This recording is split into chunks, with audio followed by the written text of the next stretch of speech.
किसी समय की बात है, घने जंगल के किनारे एक छोटा सा गांव था जिसका नाम था शांतिपुर। हालांकि गांव का नाम शांतिपुर था, लेकिन वहां शांति का नामो निशान नहीं था। गांव के लोग हमेशा भय के साए में जीते थे। ये भय एक खतरनाक तांत्रिक की वजह से था, जिसे लोग कालनाथ कहते थे। कालनाथ जंगल के पास एक गुफा में रहता था। कहा जाता था कि उसके पास काले जादू की ताकतें थीं, जिनसे वह गांव वालों को डरा धमकाकर अपनी बात मनवाता था। हर पूर्णिमा की रात कालनाथ गांव में आता और बलि के लिए किसी जानवर की मांग करता। अगर गांव वाले उसकी बात नहीं मानते तो वह गांव पर बीमारियां और आपदाएं लाने की धमकी देता। मजबूर होकर गांव वाले उसकी हर मांग पूरी करते। गांव के मुखिया राम प्रसाद और गांव वाले इस अन्याय से बहुत परेशान थे, लेकिन तांत्रिक के डर से कोई उसके खिलाफ खड़ा होने की हिम्मत नहीं करता था।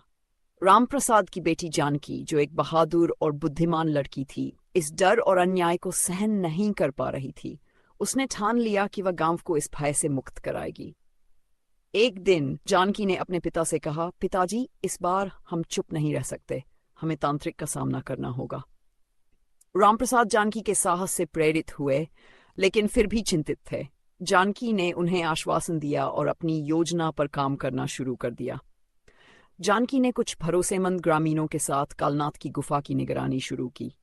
गुफा के अंदर उसने देखा कि कालनाथ की जादुई ताकतों का स्रोत एक काली छड़ी थी। ये छड़ी बेहद चमकदार और रहस्यमय थी। जानकी समझ गई कि अगर इस छड़ी को नष्ट कर दिया जाए तो कालनाथ की शक्तियां खत्म हो जाएंगी। पूर्णिमा की रात जब कालनाथ गांव में बलि मांगने आया, तब जानकी और उसके साथी गुफा में घुस गए। गुफा में पहुंचकर उन्होंने देखा कि छड़ी एक चमत्कारी प्रकाश उत्पन्न कर रही थी।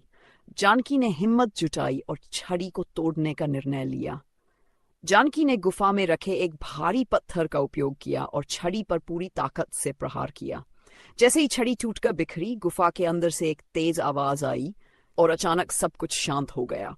उसी समय गांव में मौजूद कालनाथ अपनी सारी शक्तियां खो बैठा। वह कमजोर और असहाय हो गया। कालनाथ ने खुद को इस स्थिति में पाकर भागने की कोशिश की, लेकिन गांव वाले अब डर के बजाय एकजुट हो चुके थे। उन्होंने मिलकर कालनाथ को घेर लिया और उसे गांव से हमेशा के लिए भगा दिया। इस घटना के बाद गांव में खुशी और शांति का माहौल लौट आया।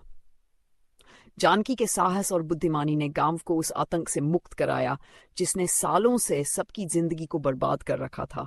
गांव के लोगों ने जानकी की बहुत प्रशंसा की और उसका धन्यवाद किया। उन्होंने सीखा कि डर के आगे झुकने के बजाय एकजुट होकर समस्या का समाधान करना चाहिए। उस दिन के बाद शांतिपुर सचमुच शांतिपूर्ण गांव बन गया। जानकी की बहादुरी और समझदारी ने उसे पूरे गांव में आदर्श बना दिया। यह कहानी हमें सिखाती है कि जब हम अपने डर से लड़ते हैं और अपने साहस को बनाए रखते हैं तो किसी भी समस्या को हराना संभव है। आप इसे अपनी